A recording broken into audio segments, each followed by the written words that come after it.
Είναι 5 μήνες τώρα που ενημερώνω για το τράφικ. Έχουμε υποκλοπές, δηλαδή δεν ξέρω τι άλλο να κάνω.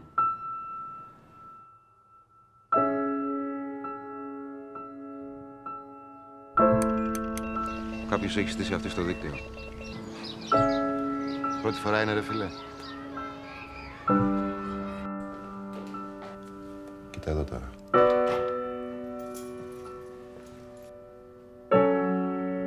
Καιρό έχω να το δω αυτό. Από τις μέρες σου. Βασίζεστε στο γεγονός ότι αυτός που κάνει τις υποκλοπές είναι τόσο επιδέξιος ώστε δεν πρόκειται να συλληφθεί ποτέ. Άκουσε, Δημήτρη. Σε έχω για πιο έξυπνο.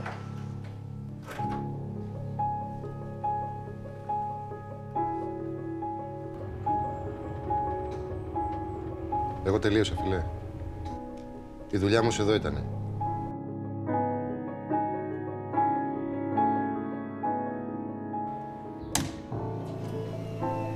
Δεν έκανες καμιά μαλακία με την Κεραία. Δεν κοιμήθηκα όλο το βράδυ. Κάναν τρομερό θόρυβο. Χτυπούσαν από το κάτω διαμέρισμα. Μα αυτό δεν είναι άδειο. Άδειο ήταν.